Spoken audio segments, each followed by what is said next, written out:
ये न्यूक्लियस है। न्यूक्लियस में हमारा क्या है, न्यूट्रॉन प्लस प्रोटॉन दोनों इसी में है। आई बात समझ में, इसमें हमारा न्यूट्रॉन और प्रोटॉन दोनों है। इसका सेल बनाते हैं एक first cell, second cell, third cell और एक है ये फोर्थ सेल। अब और साफ साफ दिखेगा आप लोग को, है ना। चलिए, सर्कल अच्छा से नहीं है, आप लोग समझना जरूरी है, सर्कल पे ध्यान नहीं देना है। चलिए, अभी हम बताएं कि फर्स्ट सेल में जो इलेक्ट्रॉन्स लेने का कैपेसिटी है वो क्या है। फर्स्ट सेल में इलेक्ट्रॉन्स लेने का कैपेसिटी है वो कितना है, 2 है। मतलब फर्स्ट सेल में जो इलेक्ट्रॉन्स जाएगा वो 2 जाएगा। 2 क्यों जाएगा, तो अभी हम इसका नाम लिखते हैं। इसका नाम हो जाएगा के, सेकेंड का नाम हो जाएगा एल, इसका नाम हो जाएगा के एल एम, एंड देन फिर इसका नाम हो जाएगा एन। आई बात समझ में, इसका नाम हो जाएगा एन। ध्यान से समझना है इसको, ये बहुत ही इंपॉर्टेंट चीज़ आप लोग को बता रहे हैं ना, ताकि इससे रिलेटेड आपको आगे दिक्कत ना हो कि किसी भी एलिमेंट्स में वैलेंसी हम लोग कैसे कैलकुलेट करते हैं। इसका नाम देते हैं n is equal to 1, n is equal to 2, n is equal to 3, n is equal to 4। ये हो गया। अब इसमें देखना है कि फर्स्ट सेल में कितना इलेक्ट्रॉन्स होगा, सेकेंड में, थर्ड में कितना जाएगा, फोर में क्या हो जाएगा और 4 में क्या जाएगा, उसके अकॉर्डिंग देखते हैं। अभी बताएं कि इसका एक फॉर्मूला बताए थे, बोरबरी एक वैज्ञानिक थे, उन्होंने बताया था 2n स्क्वायर का फॉर्मूला। 2n का स्क्वायर का फॉर्मूला उन्होंने क्या बताया कि यहाँ पे सॉल्व जब इसको करेंगे, सॉल्व इसको जब करेंगे,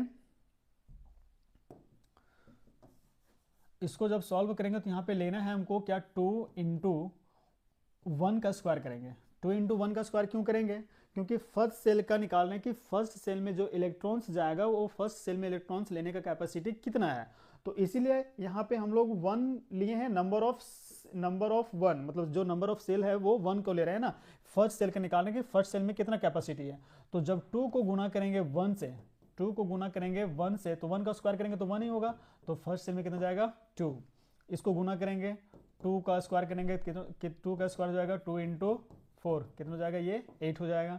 फिर 2 इंटू 3 का स्क्वायर, 2 इंटू 3 का स्क्वायर कितना हो जाएगा, 9, तो कितना हो जाएगा, ये 18 हो जाएगा। फिर ये 2 इंटू 4 का स्क्वायर, तो 4 4 जा कितना होता है, 16, तो 2 गुना 4, जो 4 4 जा 16, तो 16 को गुना करेंगे 2 से, तो ये जाएगा हमारा 32। आपको जनरली ये समझ लेना है कि फर्स्ट सेल में जाएगा इलेक्ट्रॉन्स 2, सेकेंड में 8, थर्ड में 18 और फोर्थ में जाएगा 32 इलेक्ट्रॉन्स जाएगा। किनको दिक्कत, यहां तक नहीं दिक्कत है ना। चलिए, ये तो हो गया, यहाँ पे सेल निकल गया, फर्स्ट सेल में 2, तो उसके अकॉर्डिंग यहाँ पे फिल कर देते हैं। दूसरा में कितना जाएगा, 8, 2, 3, 4, 5, 6, 7, 8। सेकेंड सेल में कितना दे दिए, 8 हो गया ना, 1 2 3 4 5 6 7 8।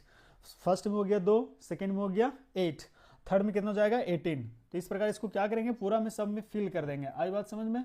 अब इसमें देखेंगे इसमें सब सेल्स जो होता है आखिर किस टाइप में होता है, वो चीज को बताएंगे अभी, है ना। चलिए, इस प्रकार आपको काउंट कर लेना है कि टोटल में कितना, इस थर्ड में जाएगा कितना जाएगा, 18 से आएगा, फिर फोर्थ में कितना जाएगा, 32 जाएगा, तो उसके अकॉर्डिंग इसको फिल कर लेंगे। तो इससे पता चलता है कि जो फर्स्ट सेल का कैपेसिटी है वो लेने का, इलेक्ट्रॉन्स लेने का क्षमता कितना है, सिर्फ 2 इलेक्ट्रॉन्स लेगा। ये सेल हो गया। अब सेल क्या होता है, सब सेल होता है। एक होता है सेल, सेल मतलब हो गया कक्षा, और सब सेल मतलब हो गया उप कक्षा। जैसे एक कमरा है, ये कमरा कोई है, अब कमरा में अगर हम लोग पार्टीशन कर देते हैं, रूम को छेक देते हैं, तो उसको जो रूम, एक ही रूम को हम लोग अलग अलग सेपरेट में करते हैं ना, तो वो हमारा कहलाता है सब सेल। एक नया रूम को अलग अलग पार्टीशन करके उसको 2-3 रूम में बना दिए तो हमारा सब सेल कहलाएगा, क्योंकि एक रूम को हम लोग अलग अलग रूम में बना दिए। तो ये हमारा सेल हो गया। अब सब सेल इसमें कौन कौन सा है, तो फर्स्ट सेल में हमारा कौन है, एस है। फर्स्ट में कौन है, एस हमारा, है ना। तो इसको याद रखना है कि फर्स्ट सेल में कौन सा है, एस। दूसरा में आता है एस और पी। सेकेंड में कौन सा आता है, एस और पी। मतलब एन जो हमारा एल है, एल का सब सेल है के एल, एल का सब सेल जो है वो एस और पी है। एम का जो सब सेल है वो एस पी और डी है। क्या है, एस पी डी।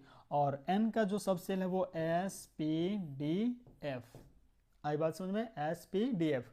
अब आपको यहाँ पे एक नोट कर लेना है, क्या लिख लेना है कि एस का कैपेसिटी 2 है और पी का, सॉरी अच्छा इसको अलग लिखते हैं ना, एस का कैपेसिटी 2 है, पी का कैपेसिटी 6 है और डी का कैपेसिटी 10 है और एफ का कैपेसिटी कितना है, 14 है।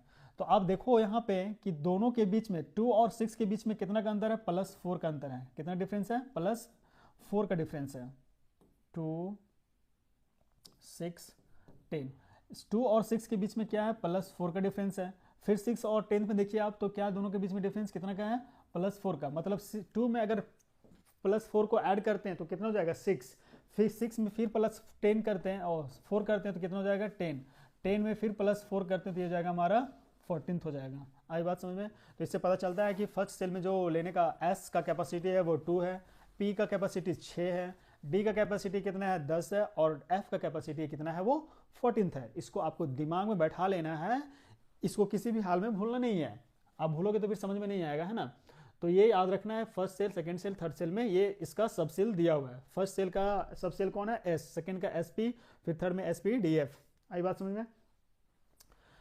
यहाँ पे ये कॉमन जा रहा है, ये कॉमन क्या जा रहा है कि दोनों के बीच में, मतलब तीनों चारों के बीच में क्या है, +4 का डिफरेंस जा रहा है। मतलब एक दूसरे में +4 को ऐड करते जा रहे हैं तो अगला डिजिट हमारा प्राप्त होते जा रहा है। जैसे 2 में +4 किए तो 6 आया, 6 में +4 किए तो 10 आया, 10 में +4 किए तो कितना आ गया, 14th आ गया।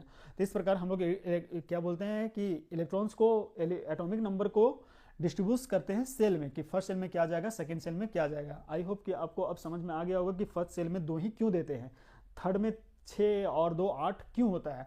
क्यों होता है, तो फर्स्ट का कैपेसिटी 2, S का कैपेसिटी 2 + 6, इसका कैपेसिटी 2 है और इसका कैपेसिटी 6 है, तो 6 + 2 कितना हो गया, 8।